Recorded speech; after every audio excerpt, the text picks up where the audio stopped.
कोटा जिले के सिमलिया क्षेत्र के कल्याणपुरा गांव की स्थिति, जहां पंकज सरोवर आश्रम को पर्यटन स्थल के रूप में विकसित करने की मांग जोर पर है।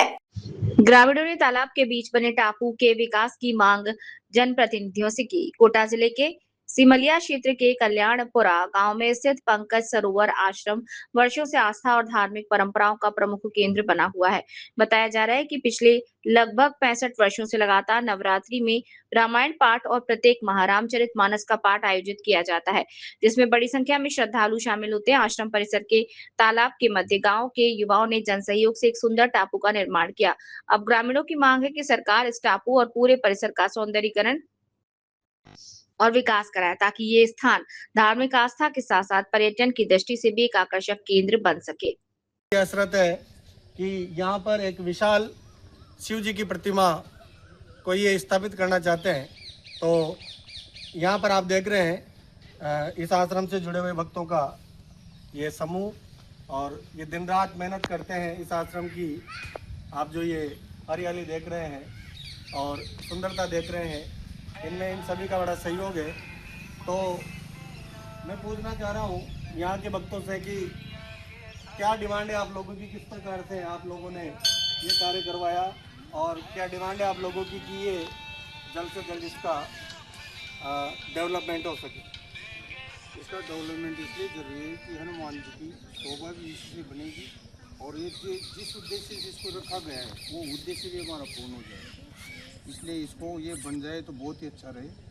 कई नेताओं को भी दिखाए, लेकिन अभी तक कार्य पूर्ण नहीं हुआ। इनका कहना है कि कई बार यहाँ पर जो नेतागण आए या मंत्री जी आए या लोकसभा अध्यक्ष जी आए, उनको भी इन्होंने कई बार ज्ञापन देकर, और ये जो तालाब आप देख रहे हैं, इस तालाब के जीर्णोद्धार के लिए प्रयास किया, लेकिन ग्रामवासियों की इस मांग पर अभी तक कोई किसी प्रकार का समाधान नहीं हो पाया है। हमारे साथ इसी स्थान से जुड़े हुए मनोज जी तिवारी भी हैं। मैं इनसे, मनोज जी से पूछना चाहता हूँ कि किस प्रकार ये जो है, ये जो भक्तों ने टापू बनाया है, इस टापू का किस प्रकार से जीर्णोद्धार हो, इस पर आपके क्या विचार है। कल्याणपुरा पंकज सरोवर ग्रामीण क्षेत्र में प्रमुख आस्था का केंद्र है। यहाँ से कई लोगों की भावनाएं जुड़ी हुई, और जिस प्रकार का वातावरण आपको यहाँ दिखने को मिल रहा है, अगर जन सहभागिता के माध्यम से कोई स्थान विकसित हुआ है तो उसका सर्वोत्तम उदाहरण आपको कल्याणपुरा पंकज सरोवर के रूप में दिखाई देगा, जो आपको यहाँ जब आप पधारेंगे, हमारे आराध्य देव श्री राम जी के परम भक्त हनुमान जी महाराज के दर्शन लाभ हेतु तब आप यहाँ का अवलोकन करेंगे तो आपको ये ज्ञात होगा कि ये स्थान कितना विकसित यहाँ के युवाओं ने और ग्रामीणों ने जन सहभागिता के माध्यम से किया है। अब यहाँ जैसा कि तालाब के मध्य में एक टापू बना हुआ है, इस पर सभी भक्तों और ग्रामीणों की इच्छा है कि ये स्थान विकसित हो और यहाँ पर महादेव जी का विशालकाय शिवलिंग स्थापित हो।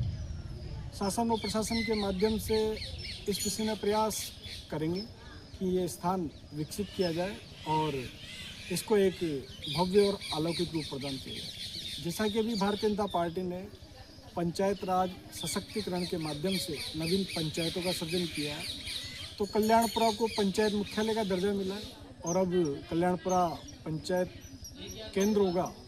तो उसके पश्चात यहाँ विकास के नए सोपान स्थापित होंगे। भारतीय जनता पार्टी की सरकार और हम हमारे जनप्रतिनिधियों के माध्यम से माननीय मंत्री हीरालाल जी नागर, हमारे लोकसभा सांसद ओम जी बिरला, वो सभी अन्य वरिष्ठ नेतागणों के माध्यम से प्रयास करेंगे कि स्थान विकसित हो, ऐसा उनसे आग्रह करेंगे। ये हमने देखा है कि आसपास की जितनी पंचायतें हैं, इन पंचायतों को, जो आपके नज़दीक में एक बहुत बड़ी फैक्ट्री है चंबल फर्टिलाइजर्स एंड केमिकल, जो CSR के माध्यम से बहुत से विकास के कार्य करवाती है, अगर प्रशासन चाहे या अभी जो वर्तमान में सरकार है, यदि वर्तमान MLA या हमारे लोकसभा सांसद जी चाहें तो CSR के माध्यम से भी इसका बड़ा अच्छा डेवलपमेंट हो सकता है। क्या विचार है आपके। राजस्थान में जब 2013 में हमारे सांगोद विधानसभा क्षेत्र से हीरालाल जी नागर विधायक बनकर विधानसभा पहुंचे थे, तब उन्होंने एक प्रस्ताव अनुमोदित कराया था कि किसी भी निजी संस्था को हम कार्यकारी एजेंसी बना सकते हैं।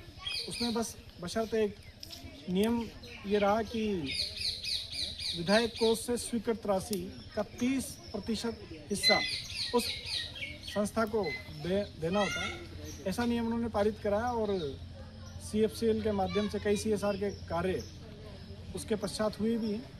तो उस दृष्टिकोण से भी हम प्रयास करेंगे कि ये कार्य यहाँ पर विकसित हो। ऐसा हमारे माननीय मंत्री महोदय को अवगत कराकर और उनके माध्यम से प्रयास करेंगे ये स्थान विकसित हो, ताकि यहाँ जो जिस प्रकार से युवाओं और ग्रामीणों की प्रमुख आस्था का केंद्र है, लोगों की आस्था और बढ़े, ये स्थान विकसित हो।